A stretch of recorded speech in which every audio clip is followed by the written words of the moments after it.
He led America through its most fraught times. Hear a former president break down the core conflict of his career: how to fight a system rigged by inequality and misinformation. For the best English learning, I have provided subtitles. To absorb all the insights, watch the entire video now.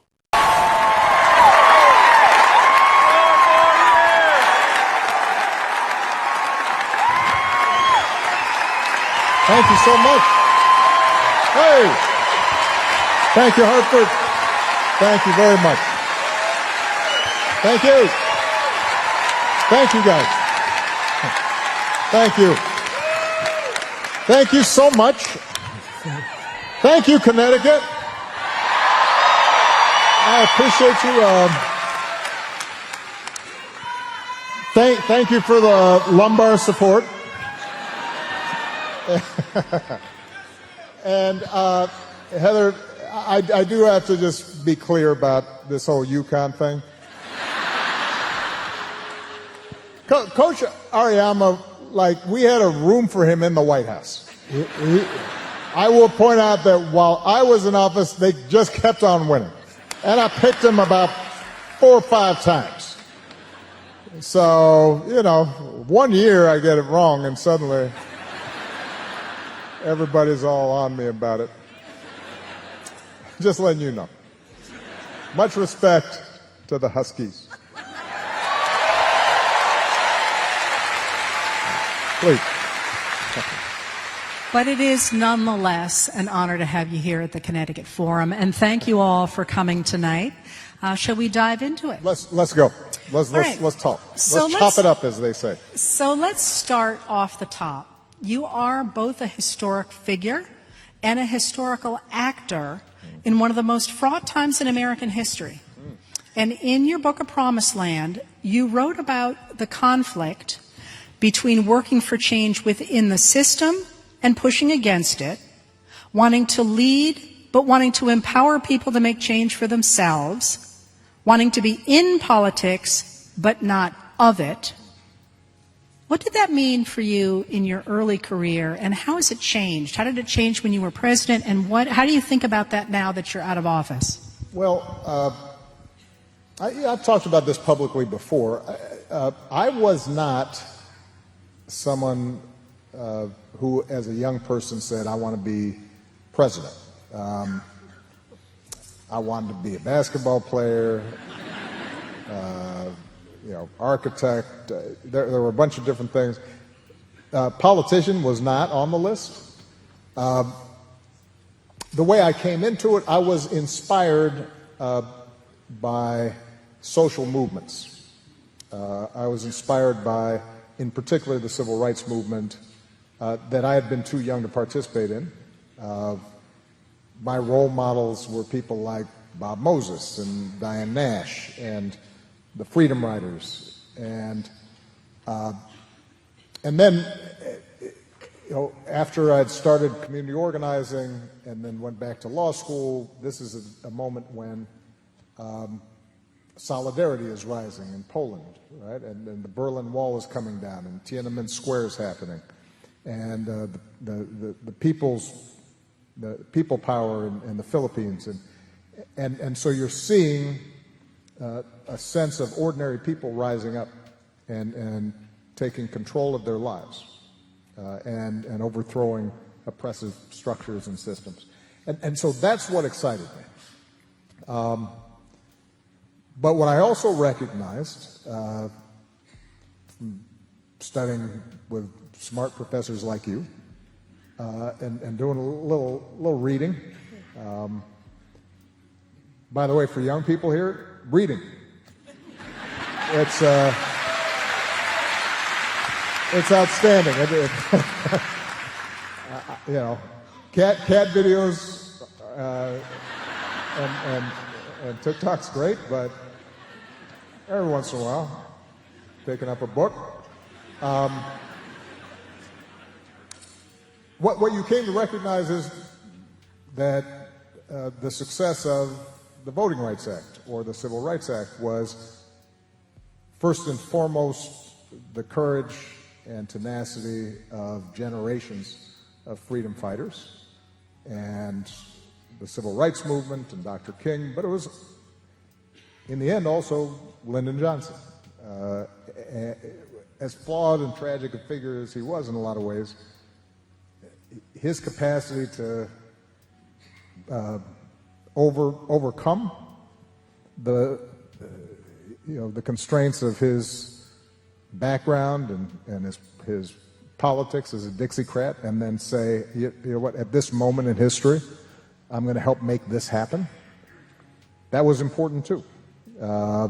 And figures who aren't famous in the Justice Department who made sure that the federal government weighed in on the side of equality and freedom.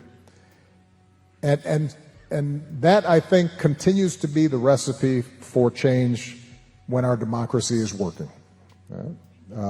I do believe the most important office in a democracy is the office of citizen, that change happens because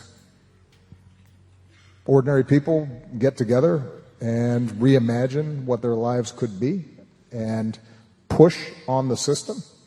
But I also think that you have to have people inside that system that can translate those impulses into laws and institutional practices.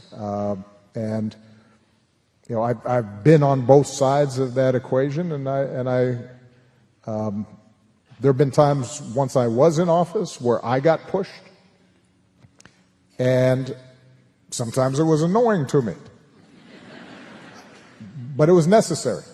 And it was sometimes necessary for me when I was on the outside, and I pushed to hear that those who were working within government or in politics, it was important for them to be able to explain that you're not the only interest group, you're not the only constituency. There are other equities, and so we have to balance those equities. That's part of our job.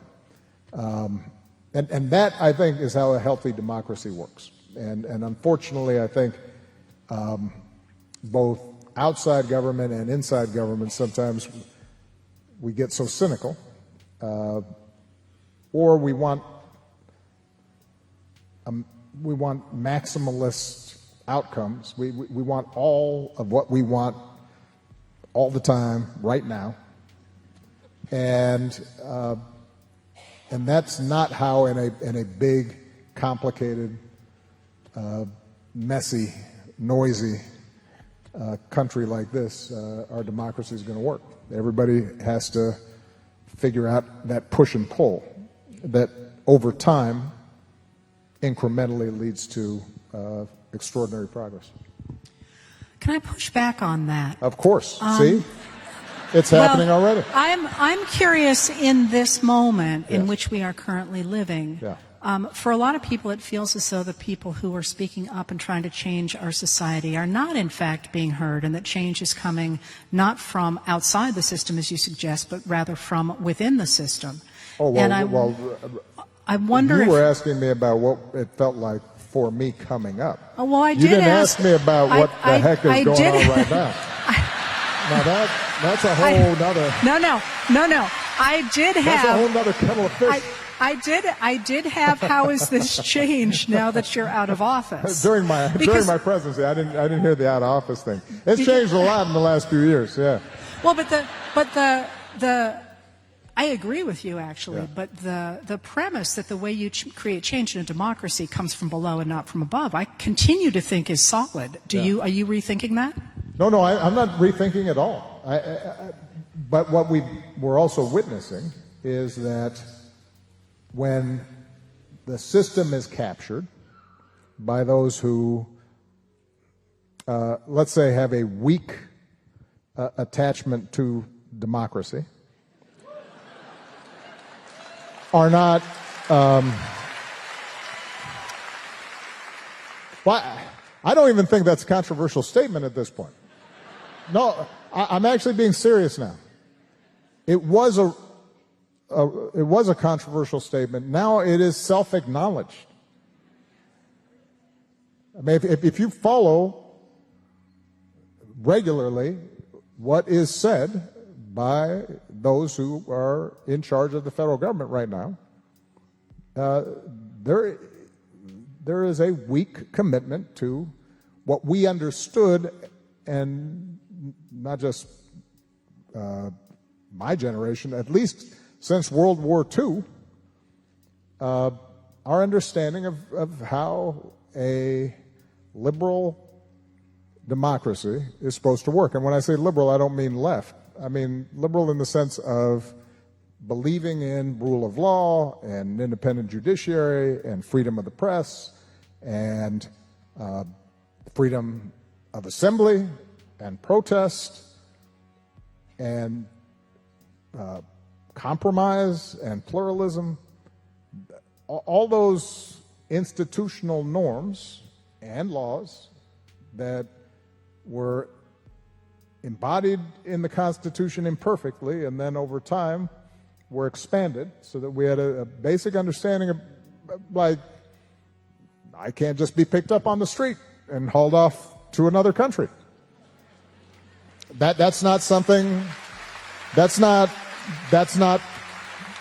wasn't a partisan view. That wasn't a Republican or a Democratic notion that shouldn't happen. That was an American value and norm. And so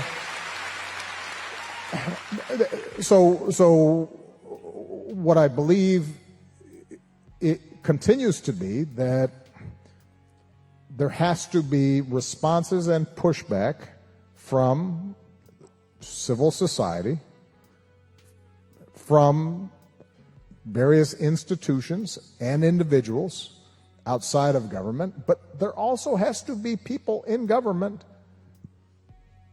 in both parties who say, well, no, you can't do that.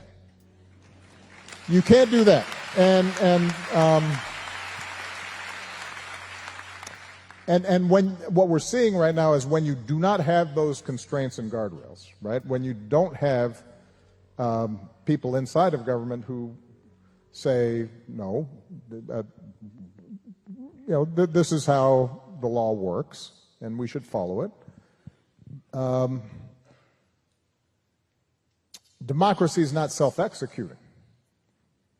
It requires people, judges, and people in the Justice Department, and people throughout the government who take an oath to uphold the Constitution. It requires them to take that oath seriously. And when that isn't happening, we start drifting into something that is not consistent with American democracy. It is consistent with autocracies. It's consistent with Hungary under Orban. It's consistent with places that hold elections but do not otherwise observe what we think of as a fair system in which everybody's voice matters and people have a seat at the table and there are checks and balances and nobody's above the law.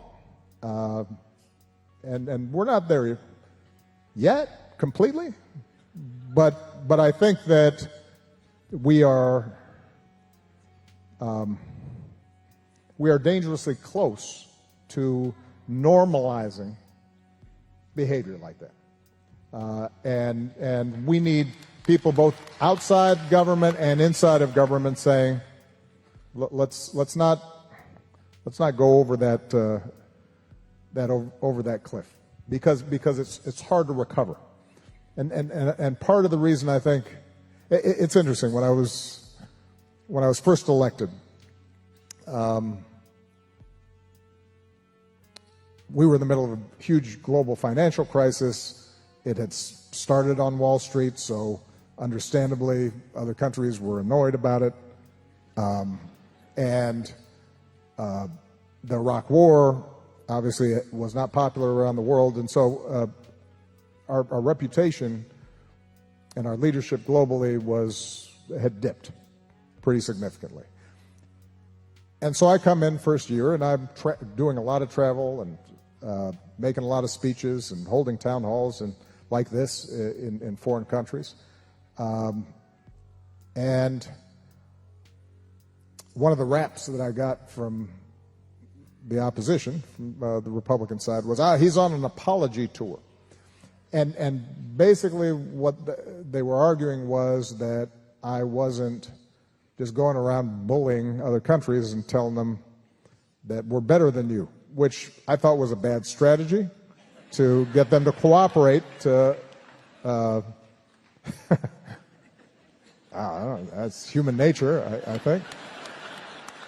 But what they always missed, and what I would always say everywhere I went around the world, was what makes America exceptional is not that it has the biggest military. It's not that it has the largest economy.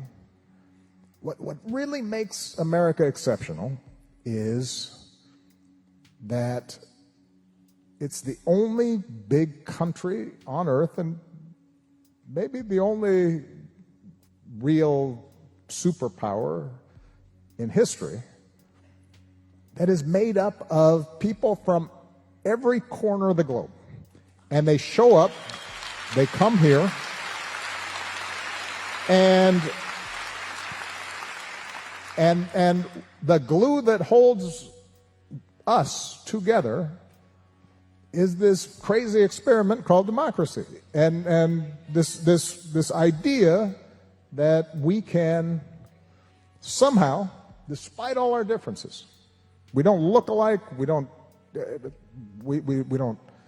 worship God in the same way, we don't like the same foods, and yet when this experiment works, it gives the world a little bit of hope, because it says it is possible for human beings who are not bound by tribe or race or blood, but are instead bound by an idea, that they can somehow work together and arrive at a common good.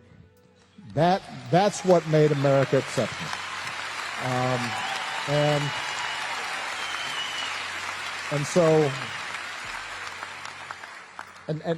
So I think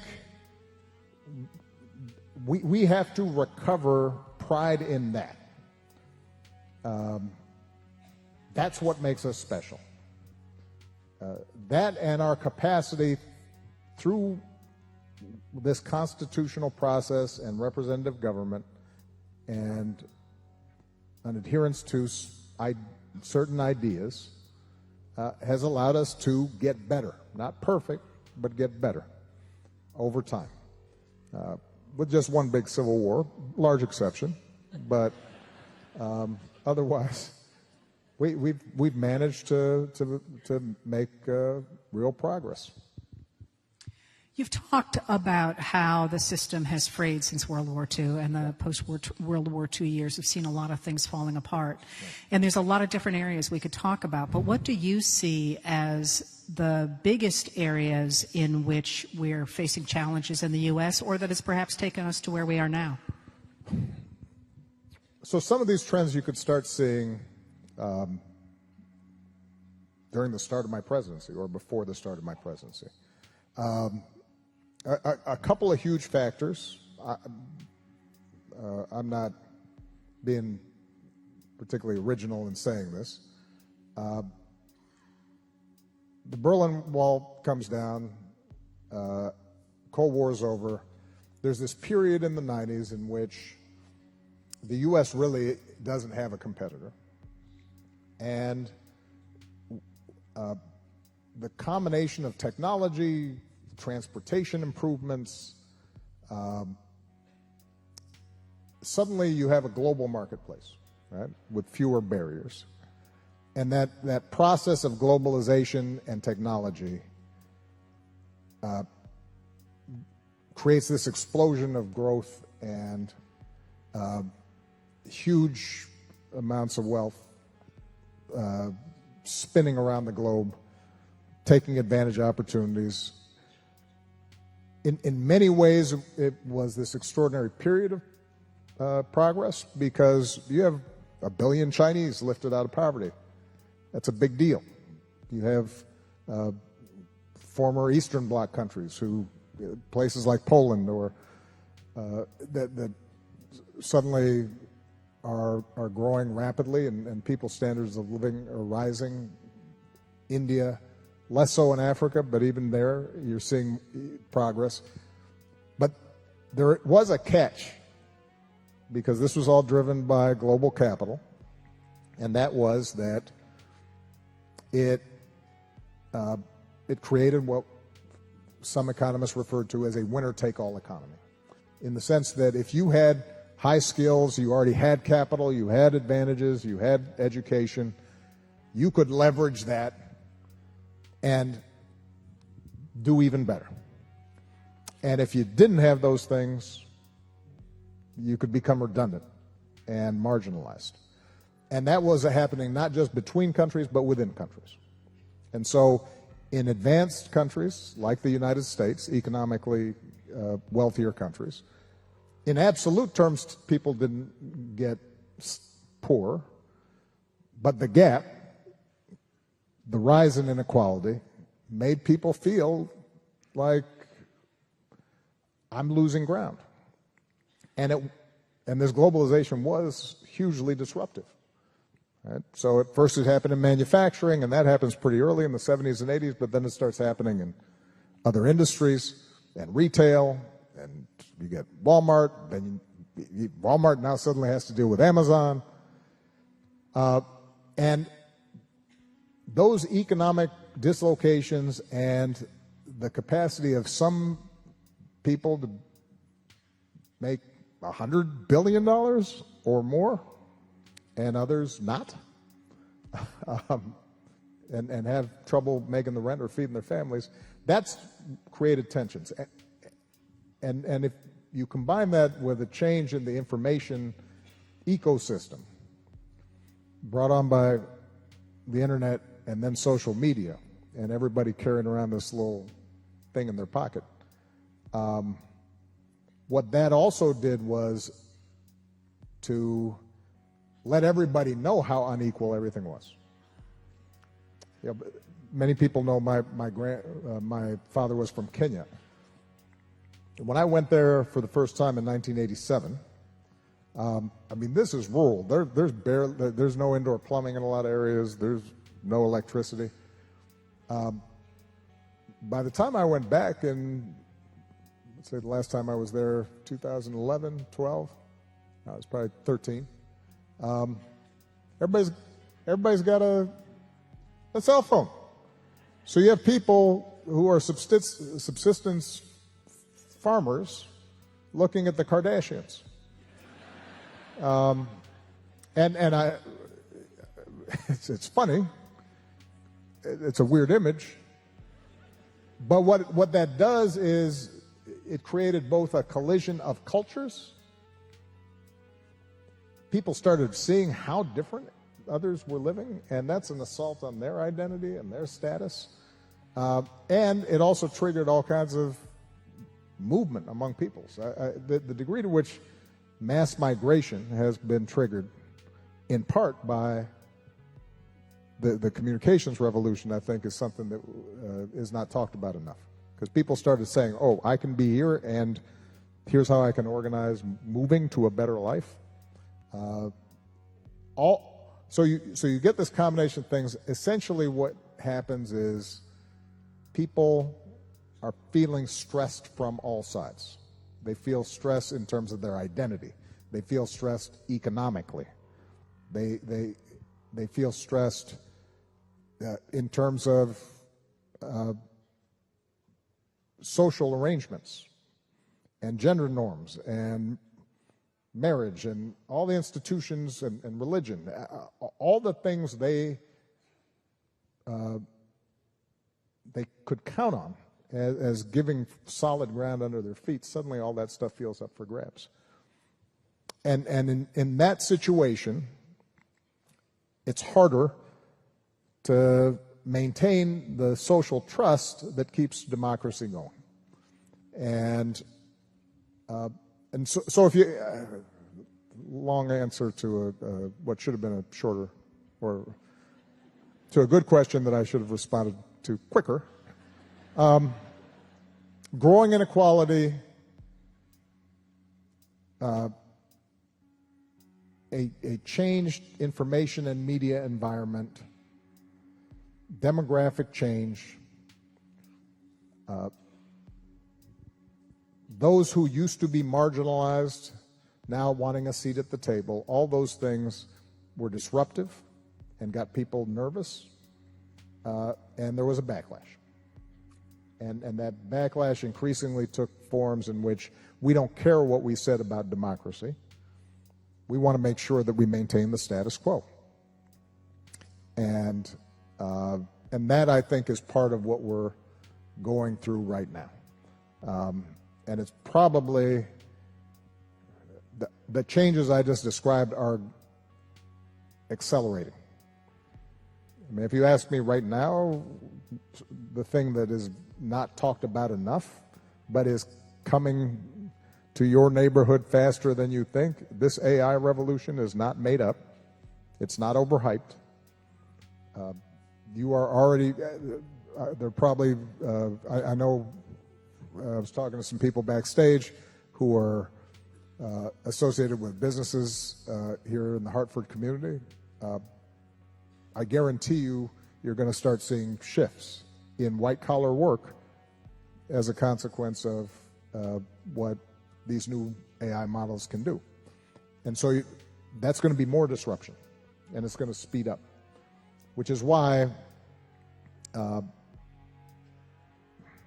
one of the things I discovered as president is most of the problems we face are not simply technical problems.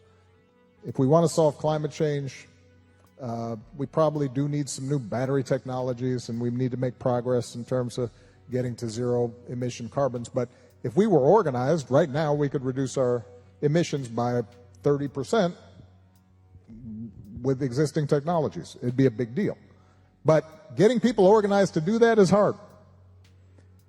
Most of the problems we have to do with how do we cooperate and work together. Not, do we have a 10-point plan or the absence of it? Public schools, we know how to teach kids effectively, but organizing school boards and making sure adequate funding is there and making sure that teachers can teach, and that's what's hard. So if you ask me right now what is our biggest challenge, I go back to what I talked about earlier. Our biggest challenge right now is we need democracy and social cohesion and trust more than ever, and it's probably as weak as it's been since I've been alive. And that's a bad combination.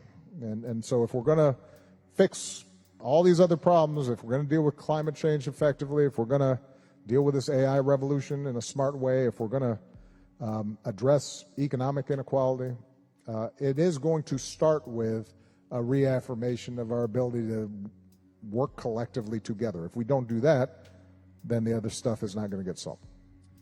So one of the, yeah, go ahead.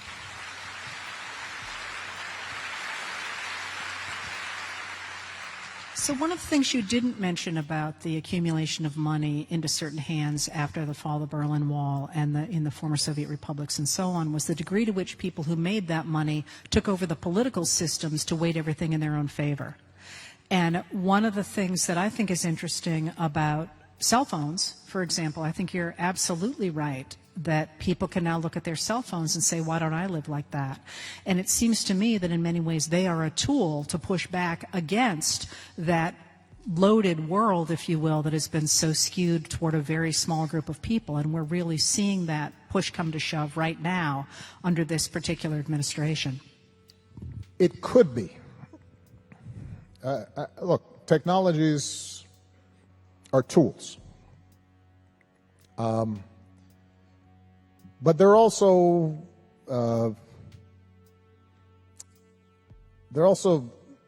not, I don't want to stretch the analogy too far, but they're also operating systems. They kind of move you in certain directions.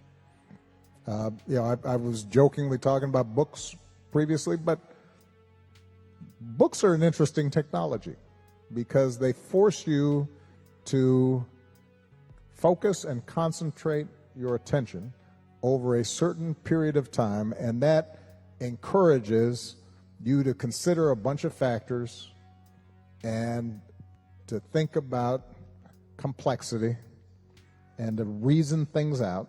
It creates certain habits of the mind. Tweets do something different. And look, I was the first digital president, so I saw the dawn of this and saw it unfold. In the book Audacity of Hope that I wrote right after I'd been elected to the Senate, so this is pre-presidency, I have a chapter that starts with me visiting the Google campus in Mountain View in 2005.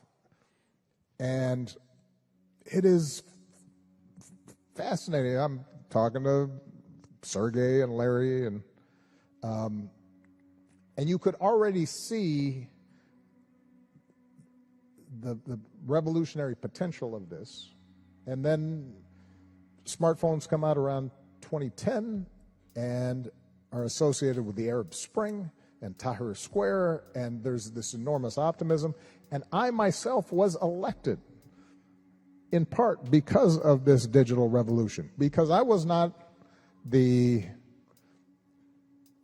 establishment candidate. I'm an upstart. And so I've got a bunch, and I can't even take credit for any of this.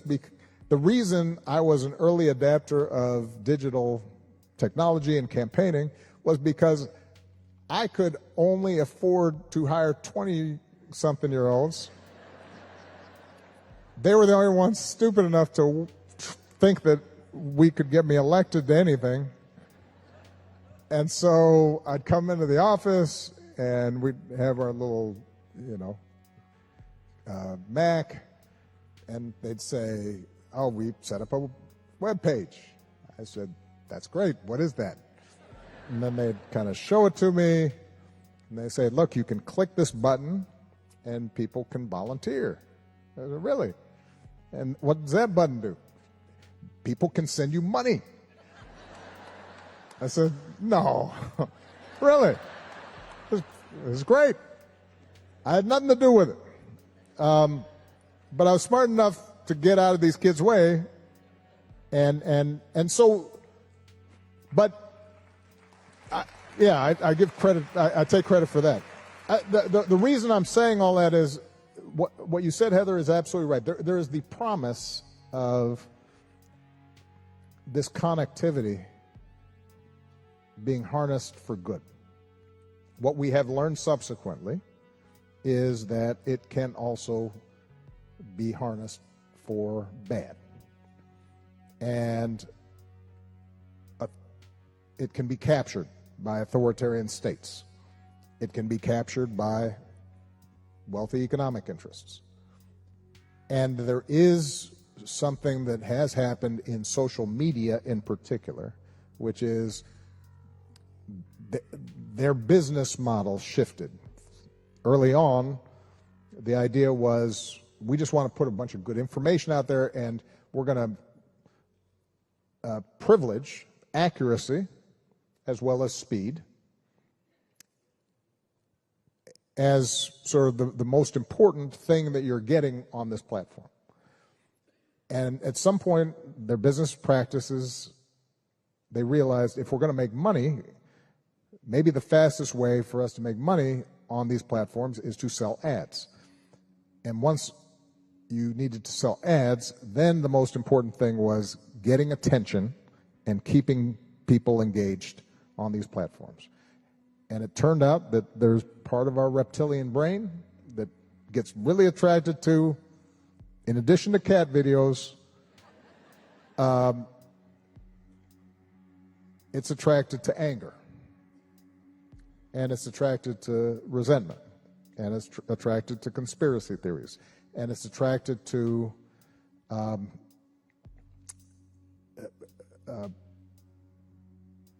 those aspects of ourselves that react rather than try to think. And it also splinters and divides into these slots, and you go down different rabbit holes.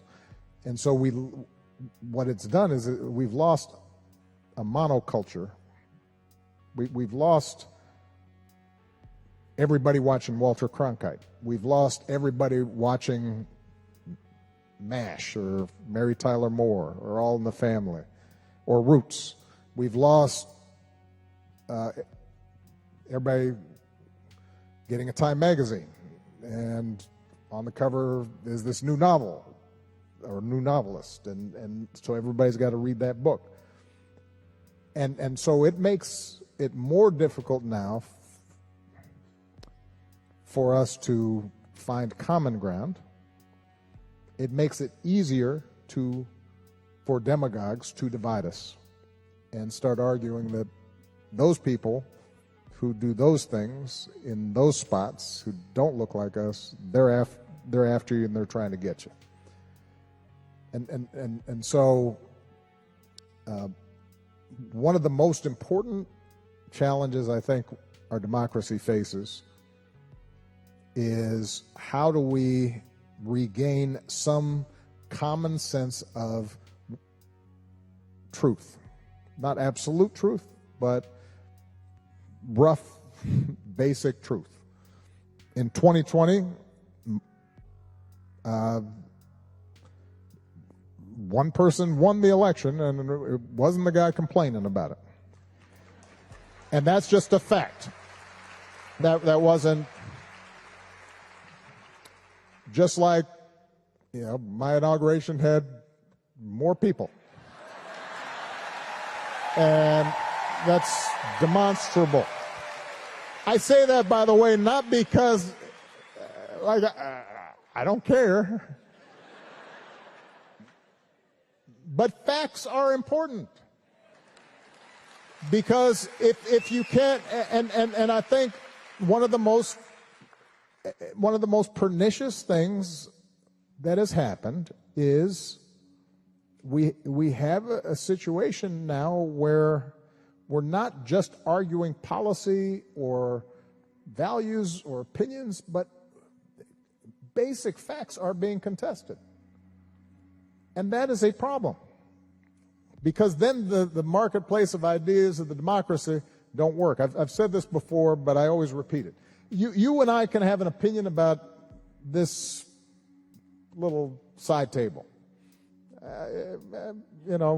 You might not like the design, you might not like the color or how it's finished, but we can have that discussion. If I say to you, this is a lawnmower, you'll think I'm crazy. And if I really believe it, I'll think you're crazy. And we're now in a situation in which we are having these just basic factual arguments. And that further undermines trust. And those in power, those with money, exploit that space in which nobody knows what's true. Vladimir Putin and the KGB had a saying that was then adopted proudly by Steve Bannon. which was, if you want propaganda to be effective, you don't have to convince people that what you are saying is true.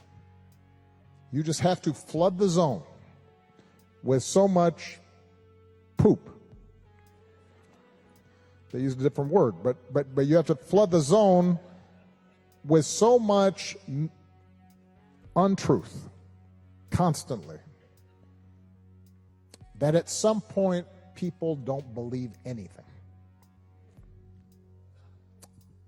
So it doesn't matter if a candidate running for office just is constantly, just hypothetically, saying untrue things. Or if an elected president claims that he won when he lost and that the system was rigged. But then when he wins, then it isn't rigged because he won. It doesn't matter if everybody believes it. It just matters if everybody starts kind of throwing up their hands and saying, well, I guess it doesn't matter. And that's what's happened. That's what's happened in one of our major political parties. You have a whole bunch of people who know that's not true, but we will pretend like it is. And that is dangerous. So one of the things I think, Heather, you're doing, for those of you who don't know her newsletter, and it's an example of, give you a little plug here. But part of what we're going to have to do is to start experimenting with new forms of journalism and how do we use social media in ways that reaffirm facts, separate facts from opinion. We want diversity of opinion. We don't want diversity of facts. And how do we train and teach our kids to distinguish between those things? That, I think, is one of the big tasks of social media. By the way, it will require some government, I believe, some government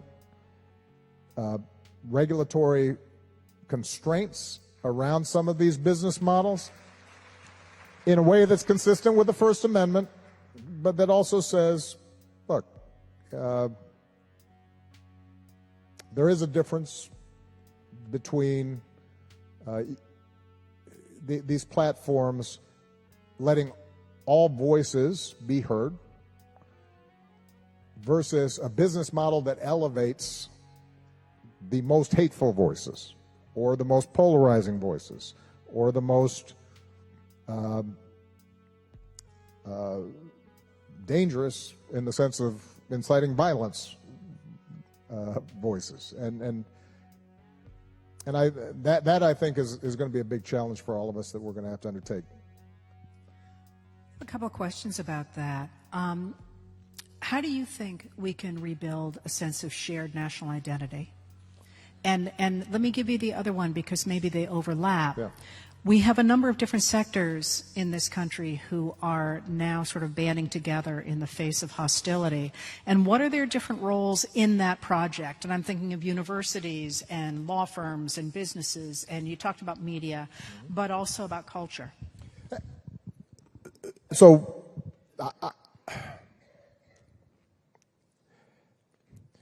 there is this great American story. And it's like the Great American Songbook. There is a running thread through America, from Thomas Paine and George Washington to Thoreau and Emerson and Lincoln and Douglas and all the way through King and Kennedy's inaugural. There is the Whitman. There is a story about America that includes everybody. It's a good story. It's a story about people who. It's a story about people who aren't pretentious and don't believe that anybody is worse than them or better than them. That we're all endowed with a core dignity and are deserving of rights and respect, and have to assume responsibility for ourselves individually and our collective lives. And we all play a part. And that historically has not been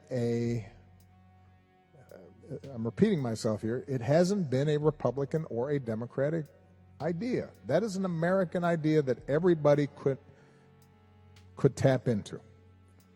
And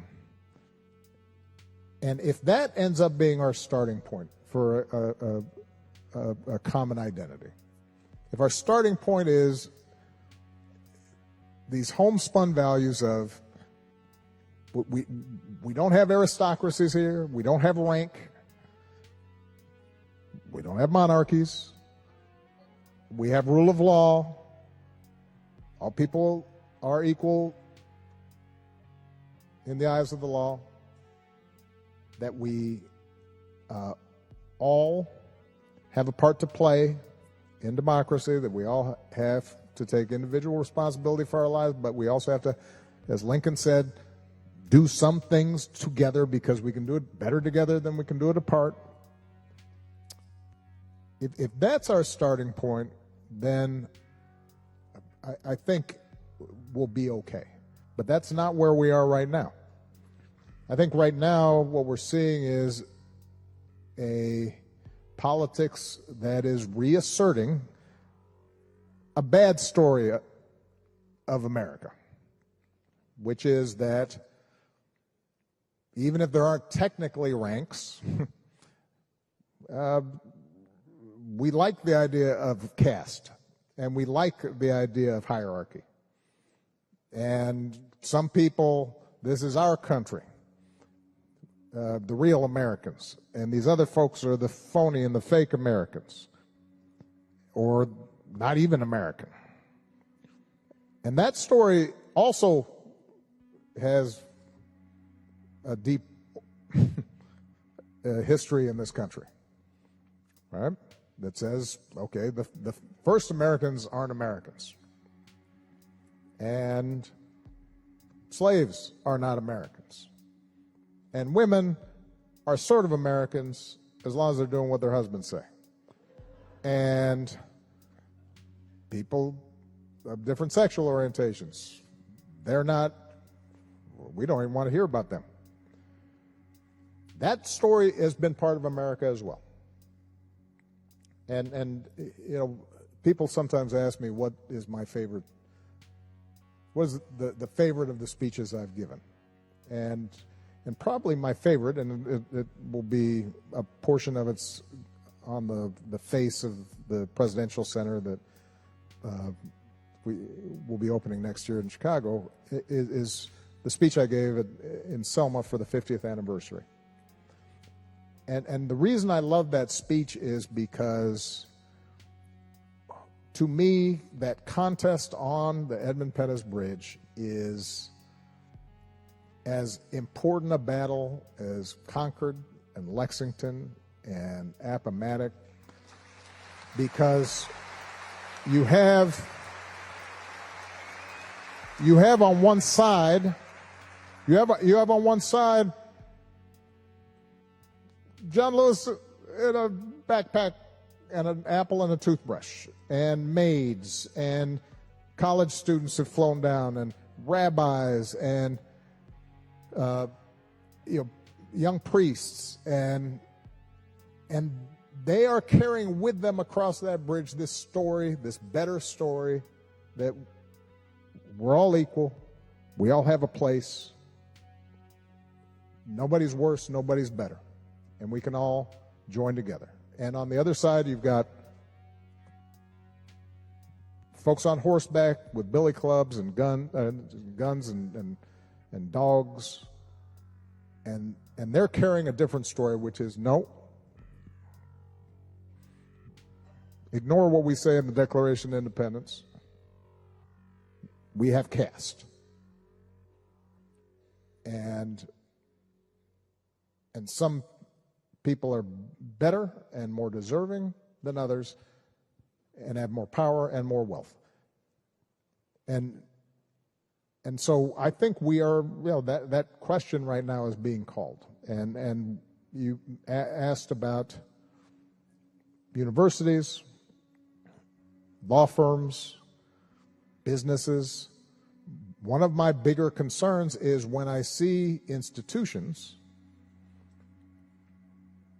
cower before this bad story because they're worried that it will affect their bottom lines in some fashion. And the question I've asked, because there have been partners in law firms who have called me and asked me about this. There have been university presidents who I've had conversations with about this. Businesses who've asked me how they think they should handle this. And what I've said to them is, well, what do you believe? Like that's your starting point. What do you care about? What's your mission? If you believe, if you are a university, what is your core mission? And if as I think your core mission should be, it's to teach, to transmit knowledge and broaden horizons for young minds, and transmit information that allows them not just to get a job, but also to live meaningful lives and be good citizens. If that's your mission, then it really doesn't matter what the threats are coming up from the outside. You push back against somebody who says you can't carry out that mission. If you are a law firm, then now obviously you're running a business, it's a partnership, you're billing, you want clients,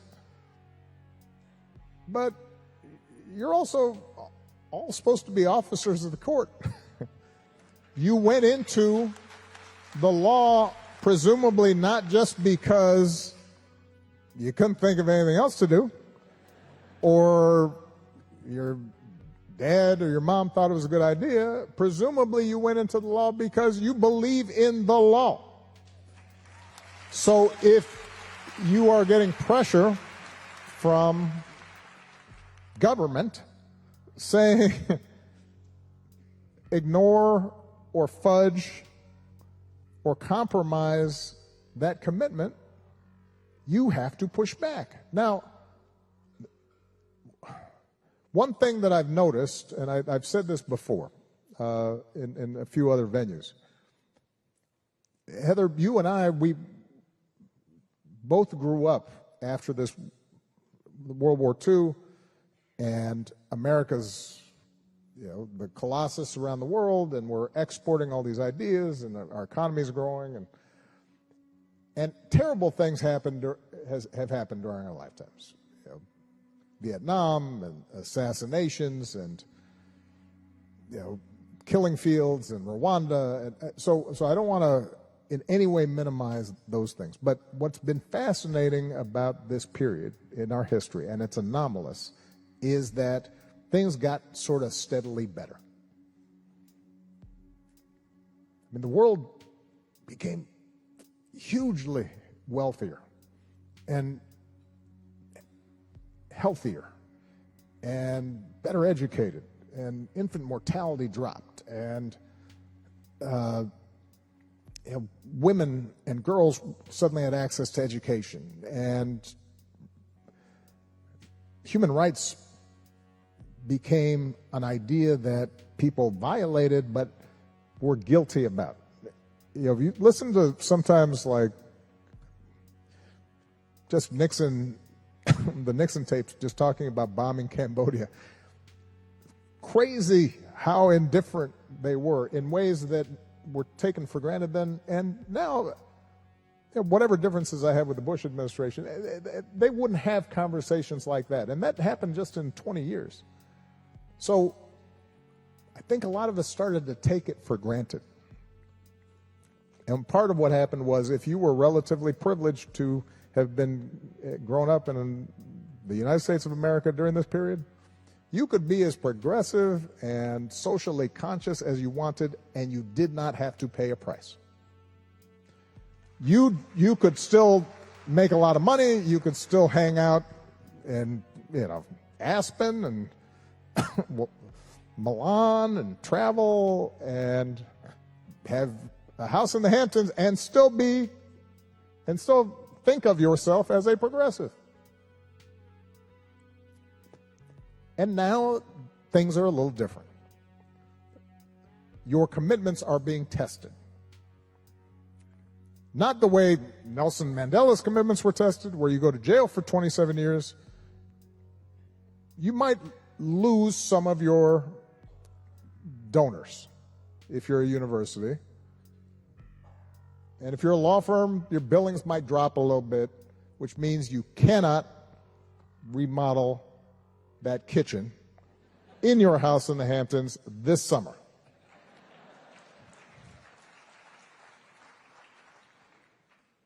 And if you're a business, and this has happened because I've been getting calls about it, yes, you may be threatened by an administration that says we won't approve a merger or we will launch an investigation of you and we will make you uncomfortable. Part of what all this tariff stuff is about, by the way, because it's such it is such poorly thought out economics. So you kind of wonder, well, why would you do something that's just not well thought out? I mean, you can apply tariffs. There's a place for tariffs to help open up markets and leverage. The United States sometimes gets taken advantage of because we've been the biggest market. China in particular, as it came up, started taking advantage of the rules, and my administration applied tariffs as well, occasionally, to counteract these bad practices. But that's not what's going on now. What's going on now is that the tariffs means everybody has to come to you for favor. You apply blanket tariffs around the world, now suddenly Vietnam's got to negotiate tariffs, and would it be helpful in terms of lowering tariffs if maybe we approved a golf course for a certain business? All right, let's discuss that. So what's happening is that we now have a situation in which all of us are going to be tested in some way. And we are going to have to then decide what our commitments are. And it will be uncomfortable for a time. But that's how you know it's a commitment. Because you do it when it's hard. Not just when it's easy, not just when it's trendy, not just when it's cool. And I sometimes I feel as if during my presidency, I think a lot of people felt comfortable in their righteousness because they didn't have to test it. And now you have to test it a little bit more.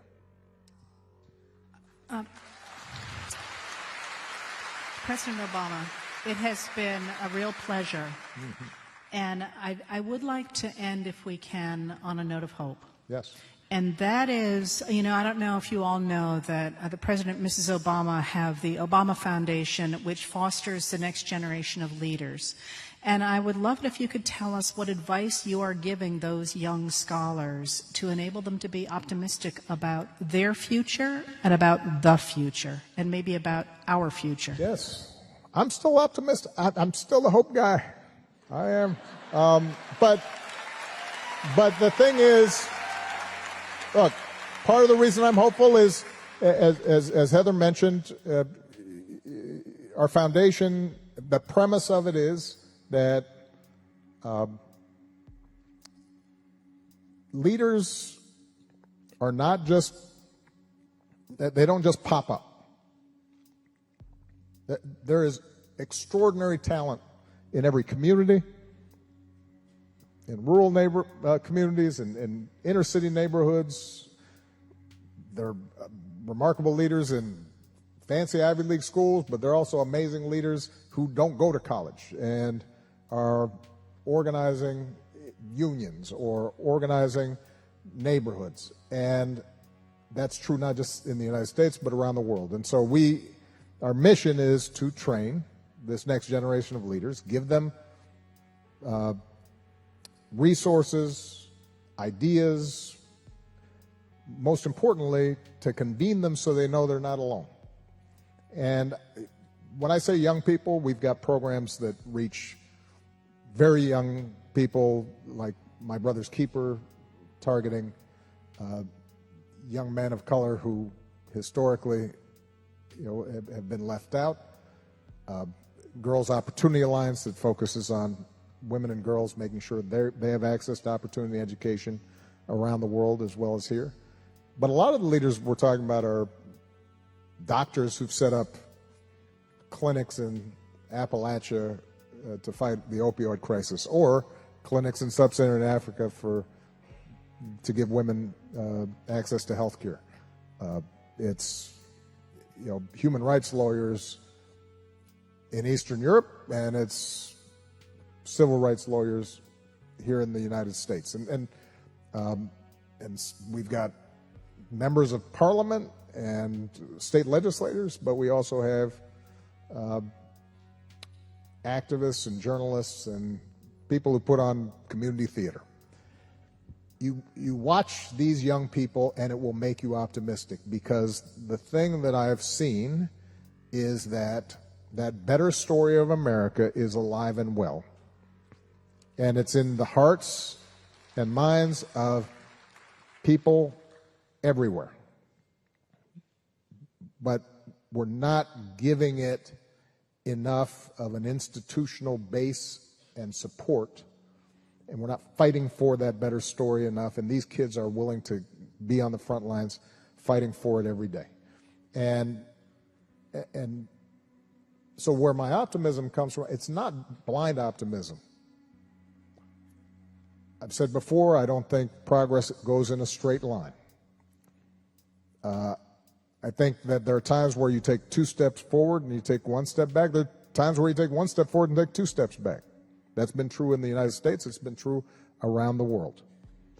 But if we are willing to attach ourselves to that better story in our own individual lives, in our communities, in our businesses, in our law firms, universities, in our places of worship,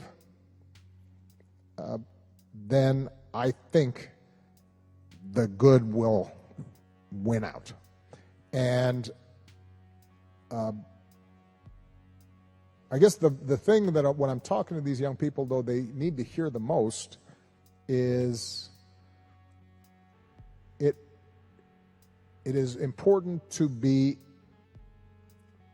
impatient with injustice and cruelty, and there's a healthy outrage that we should be exhibiting in terms of what's currently happening both here and around the world. But if you want to deliver on change, then it's a game of addition, not subtraction, which means you have to find ways to make common ground with people who don't agree with you on everything, but agree with you on some things. And, you know, we were talking about social media earlier. It's part of the reason why my favorite app, or I guess it wasn't an app, program, whatever it was, I don't know always the terminology, when we were running our campaign was Meetup. You remember Meetup? So young people, you do not remember Meetup. Some older people remember it. So you could send out information on it, but then attached to it would be, let's meet up. And you didn't stay in your cocoon on your phone. The phone prompted you to then actually meet people in the real world. And the reason I loved it was you'd get like the Idahoans for Obama. We didn't send a staff to Idaho because generally it was not going to vote for a Democrat, but we wanted to encourage volunteers, so they'd self-organize. They'd send out, let's meet in a church basement, and they'd all show up. And online, it sounds like they're all the same. And they agree on everything, and, you know, there's a certain type of person who's supporting Obama. Then they show up, and it's like you've got what looks like a former Army colonel with a buzz cut and a flannel shirt. And then you got a young black woman with a nose ring. And then you've got a mom pushing a stroller coming in because she couldn't get a babysitter. And now they've got to have a conversation that doesn't just focus on we hate the other side or we don't like this or we don't. Actually, they now actually have to recognize, oh, part of being a community, part of learning from each other is even the people we agree with, we don't agree with 100% of the time. People are complicated and unique, and they have their own stories. That, I think, is a lot of what we work with our young folks, is fighting against this tendency to try to just pigeonhole everybody. And I think the left sometimes does it as much as the right, and it's part of what contributes sometimes to backlash. When the left starts being scolds and wanting absolute positions on things, and you have to agree with me on everything, as opposed to, you know what, I'm not crazy about your position on X, but man, don't you agree on Y? Well, let's work on that for a while. That, I think, is where you start seeing hope, because what ends up happening is when people actually meet and they get to know each other and then they work on a common endeavor, then that, what Lincoln called those better angels come out. People start recognizing themselves in each other, and they start trusting each other. And that's not just the basis for democracy, but that's the basis for our long-term salvation. So, all right, that was fun. Thank you. Thank you. Thank Appreciate you connecting. Thank you.